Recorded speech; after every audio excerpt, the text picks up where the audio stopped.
Estábamos en un tiempo, así que salí con otro. Él lo usó de excusa para empezar una relación con su ex. Hola a todos. No sé muy bien por qué escribo esto. Supongo que necesito sacarlo, gritarlo en algún lugar donde nadie me conozca, porque en mi vida real, ya todos me han juzgado y sentenciado. Mi historia es un desastre, y yo soy la villana en ella, o al menos, eso es lo que todos dicen. Pero las cosas nunca son tan simples. Necesito que alguien, quien sea, entienda cómo se llegó a este punto, cómo perdí el amor de mi vida por lo que, en mi cabeza, era solo un tecnicismo. Conocí a Leo en el lugar más cliché del mundo, la biblioteca de la universidad. Yo estaba en mi tercer año, ahogada en libros de historia del arte, y él estaba terminando su tesis de ingeniería. Lo vi durante semanas. Era el chico alto y de pelo revuelto que siempre se sentaba en la misma mesa junto a la ventana, con una pila de libros que parecían escritos en otro idioma y una taza de café que rellenaba sin cesar. Nunca hablamos, pero nos lanzábamos esas miradas tímidas que lo dicen todo. El día que todo cambió, yo iba cargando una torre de libros que apenas podía ver. Al girar por un pasillo, choqué con él. Fue una escena de película mala, libros por todas partes, yo en el suelo, y él, con los ojos más amables que he visto en mi vida, pidiendo perdón 1000 veces mientras me ayudaba a recoger el desastre. Me preguntó por uno de los libros, El arte de la memoria, de Frances Yates. Resulta que su abuelo era historiador y le encantaba ese tema. Pasamos la siguiente hora sentados en el suelo, entre libros desparramados, hablando de arte, de puentes,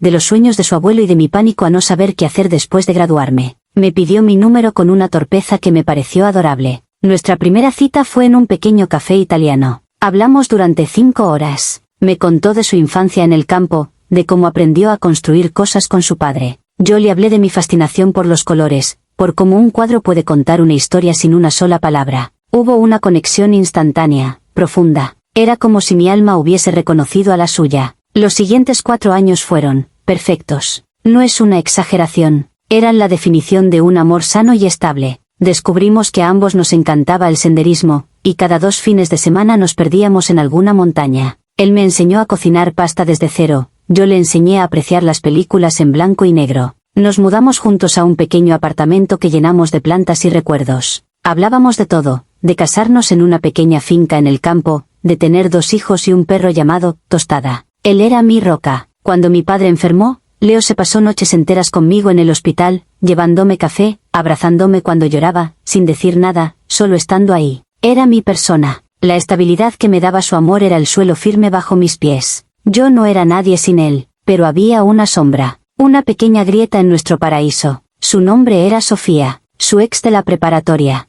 Él insistía en que solo eran amigos, que habían terminado hacía años y que todo estaba superado. Pero yo la odiaba. Odiaba la forma en que ella comentaba sus fotos, los recuerdos que aparecían en sus redes sociales, las llamadas ocasionales para ponerse al día. Él siempre era transparente, me contaba cuando hablaban, pero yo no podía evitar sentir una punzada de inseguridad. Para mí, ella era un fantasma que se negaba a desaparecer. Hace 3 meses, esa grieta se convirtió en un abismo. Tuvimos una pelea, la peor de todas. Vi que Sofía le había enviado un mensaje invitándolo a tomar un café para pedirle consejo sobre su nuevo trabajo. Exploté. Le dije que no soportaba más su presencia en nuestras vidas, que sentía que él no me respetaba al mantener esa puerta abierta. Él se defendió, dijo que yo era paranoica, que no confiaba en él. Las palabras se volvieron feas, hirientes. Y entonces, en medio de la rabia y la frustración, Leo dijo las palabras que rompieron mi mundo: no puedo más con esto. Quizás necesitamos un tiempo.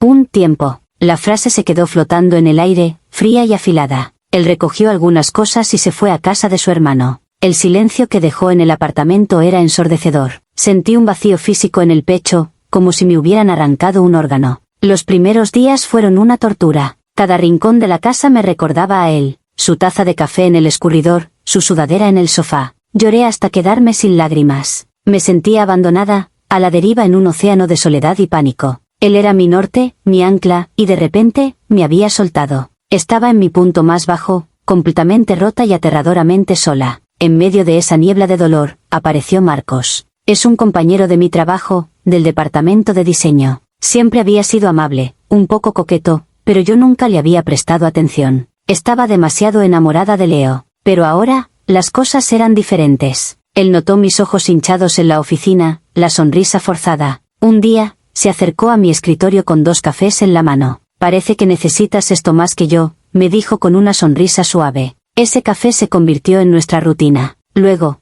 en mensajes de texto después del trabajo. Eran inocentes al principio. ¿Cómo estás? El día fue mejor hoy. Marcos era un experto en distracciones. Me hacía reír. No me preguntaba por Leo. Simplemente llenaba el silencio que él había dejado. Por primera vez en semanas, pasaba un par de horas sin sentir ese nudo en el estómago. Empecé a justificarlo en mi mente. Solo es un amigo, me decía. Leo y yo estamos en un tiempo, no estoy haciendo nada malo. Pero los mensajes se volvieron más personales. Él me contaba de sus problemas, yo de los míos, evitando los detalles de Leo, por supuesto. Empezó a decirme lo guapa que estaba, lo inteligente que era. Y yo, que me sentía invisible y rechazada por la persona que más amaba, me bebí esos cumplidos como si fueran agua en el desierto. La escalada fue lenta, casi imperceptible. Una noche, después de una semana particularmente horrible de silencio por parte de Leo, Marcos me invitó a tomar algo con otros compañeros. Dudé, pero la idea de pasar otra noche sola en el apartamento me aterraba. Fui. Reí más de lo que había reído en un mes. Y cuando todos se fueron, Marcos se ofreció a acompañarme a casa. La mentira fue pequeña, pero fue la primera. Le dije a mi mejor amiga que volvía sola. Empezó mi doble vida. La vida en la que esperaba desesperadamente una llamada de Leo, y la vida en la que recibía la atención de Marcos. Me convencí de que no era una traición. Era supervivencia. Era un mecanismo para no volverme loca de dolor. La semana pasada fue el cumpleaños de Marcos. Me invitó a su fiesta. Bebí demasiado, lo admito. Cada copa era un intento de ahogar la imagen de Leo, de acallar la voz en mi cabeza que me gritaba que era patética por seguir esperando.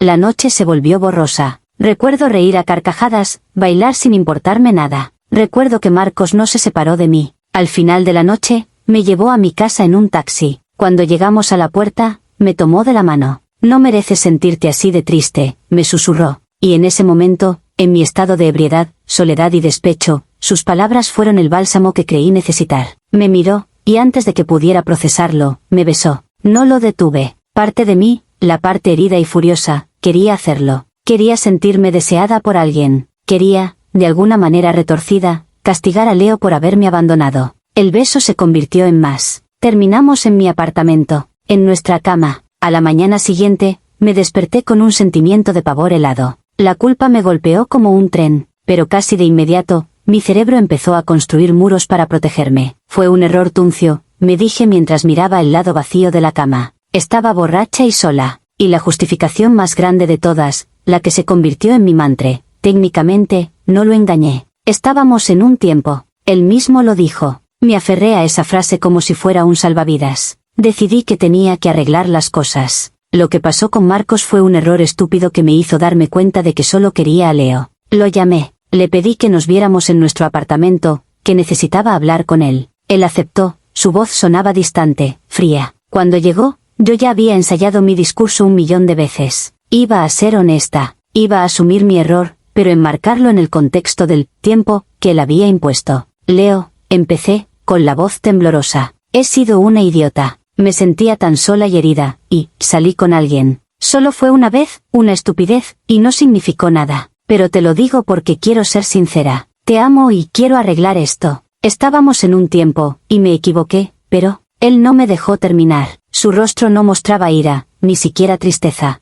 Mostraba una calma aterradora. Me miró fijamente y dijo, lo sé. Mi corazón se detuvo. ¿Cómo? Un amigo de un amigo te vio salir del bar con tu compañero de trabajo. Me lo contaron ayer. Hizo una pausa, y luego pronunció las palabras que demolieron cada una de mis justificaciones. Y tienes razón. Estábamos en un tiempo que me sirvió para pensar, y mientras tú te distraías, yo usé ese tiempo para hablar con alguien con quien necesitaba cerrar ciclos, o abrirlos de nuevo. Mi sangre se heló, sabía lo que venía. Hablé con Sofía, continuó, su voz era plana, sin emociones. Me di cuenta de que el problema no era ella, era que tú nunca confiaste en mí, y no puedo vivir así. Ella y yo hemos estado hablando mucho estas semanas. Hemos decidido darnos otra oportunidad. De hecho, hemos vuelto. Sentí como si el suelo desapareciera bajo mis pies. Todas mis justificaciones, mi lógica del tiempo, se volvieron cenizas en mi boca. Él no estaba reaccionando a mi error. Él ya había tomado su decisión. Mi desliz no fue la causa de nuestra ruptura. Fue la excusa perfecta que él necesitaba para hacer lo que, en el fondo, yo siempre temí que quisiera hacer, volver con ella. Mi error de una noche, impulsado por el dolor que él me causó, se convirtió en su coartada moral para dejarme y correr a los brazos de ella. La reacción no fue desproporcionada, fue quirúrgica, fue cruel. Las consecuencias fueron inmediatas y brutales. Tuve que mudarme del apartamento que habíamos construido juntos. Empacar mis cosas mientras imaginaba a Sofía ocupando mi lugar fue una de las experiencias más humillantes de mi vida. La noticia se extendió como la pólvora por nuestro círculo de amigos. Y la narrativa era simple y demoledora. Ella lo engañó mientras estaban arreglando las cosas, y él finalmente la dejó. Nadie quería escuchar mi versión, mía, pero estábamos en un tiempo. Para ellos, yo era la infiel, la que rompió el corazón del bueno de Leo. Algunos amigos en común me dejaron de hablar. Su familia, que me adoraba, ahora me ve como un monstruo. Leo y Sofía, por supuesto, son la pareja perfecta que superó la adversidad. Publican fotos juntos, viajando, sonriendo. Parecen felices. Y cada foto es una puñalada en mi corazón. Ahora estoy aquí, en un apartamento nuevo que se siente frío y vacío. Me siento increíblemente sola. Sí, cometí un error horrible. Pero siento que mi castigo es desproporcionado. Siento que Leo me tendió una trampa. Me empujó a un estado de vulnerabilidad, y cuando actué desde ese dolor, usó mi error como el arma perfecta para ejecutar un plan que probablemente ya tenía en mente. Me siento manipulada. Me siento juzgada por gente que no tiene ni idea del dolor y la soledad que sentí en ese momento. Soy la villana de esta historia, lo sé, pero a veces, en mitad de la noche, no puedo evitar preguntarme, ¿soy la única villana aquí? Actualización 1. Ha pasado un mes desde que mi vida se hizo pedazos y publiqué mi historia aquí. He leído todos vuestros comentarios, los que me apoyan y los que me destrozan. Gracias a los que intentaron entender. Para los demás, supongo que tenéis vuestra villana. Quería daros una pequeña actualización, porque las cosas, de alguna manera, han empeorado. Después de la confrontación con Leo, pasé 2 semanas en un estado catatónico. Apenas comía, apenas dormía. El dolor era físico, constante. En medio de esa desesperación, cometí otro error, le escribí a Marcos. El chico con el que, bueno, ya sabéis. Le escribí porque me sentía increíblemente sola y, en una parte retorcida de mi mente, pensé que si todo esto pasó por él, al menos podría tener a alguien. Le dije que lo sentía si le había dado señales confusas, pero que estaba pasando por el peor momento de mi vida y que quizás podríamos, no sé, hablar. Su respuesta me llegó como un balde de agua helada. Fue educado, pero distante. Me dijo que se había enterado de toda la situación con mi ex, que él no quería meterse en dramas y que lo mejor era que mantuviéramos las cosas estrictamente profesionales. Dijo que esperaba que yo estuviera bien. ¿Entendéis la ironía? Perdí el amor de mi vida, mi hogar, mis amigos y mi reputación por un desliz con un hombre que, al primer signo de complicación, me dejó claro que solo fui una diversión de una noche para él. Ni siquiera le importó. Así que ahora no tengo a Leo, y tampoco tengo la distracción. No tengo nada, solo el peso de un error que cometí por sentirme sola, y que al final me ha dejado más sola que nunca. La semana pasada los vi, a Leo y a Sofía. Estaba en el supermercado, en el pasillo de los cereales. Él la estaba abrazando por la espalda mientras ella se reía, señalando una caja. Se veían tan felices, tan naturales, como si yo nunca hubiera existido. Hice un giro de 180 grados y salí de allí casi corriendo, dejando mi carrito abandonado. Me senté en mi coche y lloré durante media hora, no solo por perderlo, sino por lo fácil que fue para él reemplazarme. Sigo repitiéndome que estábamos en un tiempo, pero esa frase ya no me consuela. Solo suena a la excusa más tonta del mundo. La excusa que él usó para justificar lo que su corazón ya había decidido. Actualización 2. Han pasado 6 meses. El tiempo supuestamente lo cura todo, ¿verdad? Es mentira. El tiempo solo le echa tierra encima a la herida, pero sigue ahí, infectada. He intentado seguir adelante. He salido en un par de citas de esas de aplicación. Son horribles. Hombres que no saben escuchar, que solo hablan de sí mismos. Comparo a cada uno con Leo y ninguno se acerca. Ninguno tiene su risa, su inteligencia, la forma en que sabía exactamente qué decir para calmarme. Y entonces, hace 2 semanas, llegó el golpe de gracia. Una de nuestras antiguas amigas en común, una de las pocas que todavía me habla, con compasión, como si yo fuera una enferma terminal, me lo contó. Leo y Sofía se han comprometido. Lo anunciaron en una fiesta familiar. Al parecer, él le propuso matrimonio en la misma finca en el campo donde él y yo siempre soñamos con casarnos. Cuando escuché eso, sentí que el aire me faltaba. No es solo que se vaya a casar con ella, es que está usando nuestros sueños, nuestros planes. Es como si estuviera borrando mi existencia y pegando la cara de ella sobre la mía en todas nuestras fotos futuras. Esto me llevó a hacer algo de lo que no estoy orgullosa. Me obsesioné. Empecé a rebuscar en el pasado, a mirar perfiles antiguos, fotos etiquetadas. Y encontré algo. Una foto en el perfil de un amigo de Sofía, de hace casi un año, mucho antes de nuestra pausa. Era una foto de un grupo de gente en un bar, y al fondo, borrosos pero reconocibles, estaban Leo y ella, juntos, hablando muy de cerca. Él nunca me mencionó esa salida, nunca me dijo que la había visto. Lo sé, parece una locura paranoica, pero para mí, fue la confirmación. La pausa no fue una crisis espontánea, fue un plan. Él ya se estaba reconectando con ella a mis espaldas. La pelea que tuvimos sobre su mensaje fue la excusa perfecta que él necesitaba para ejecutar su salida. Me provocó, me empujó al límite, sabiendo que yo era vulnerable y que probablemente cometería un error. Y cuando lo hice, él tenía su billete dorado para salir de la relación como la víctima y correr hacia la vida que ya estaba construyendo en secreto. Ya no me siento solo culpable, me siento estúpida. Fui un peón en su juego. Actualización 3. Ha pasado mucho tiempo. Ya no lloro todos los días. A veces, incluso paso un día entero sin pensar en él, y esos días los considero una victoria. Tengo un nuevo apartamento, un nuevo corte de pelo, e incluso un nuevo novio. Se llama David. Es bueno, es amable, y no tiene ni idea de esta parte de mi pasado. Para él, mi última relación simplemente no funcionó. Pero la verdad es que esto nunca se irá. Es una cicatriz en mi alma. Leo y Sofía se casaron hace 6 meses. Vi las fotos online. Ella estaba preciosa, por supuesto.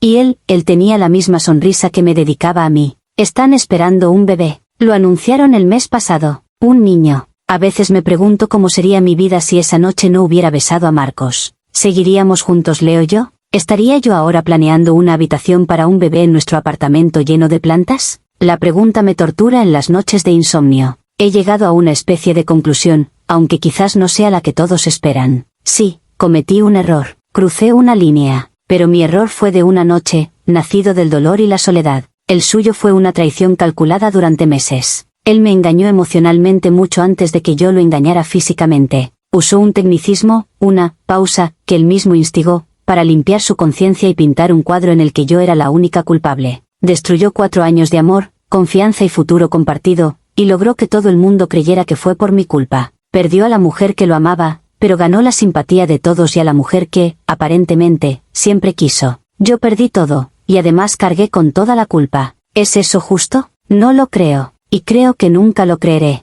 Estoy con David, y lo intento. De verdad que lo intento, pero hay una parte de mí que siempre estará de luto por la vida que me robaron. No la vida que perdí, sino la que me quitaron con engaños. Y esa es la confesión final que necesitaba hacer. No soy una santa, pero tampoco fui la única villana en esta historia.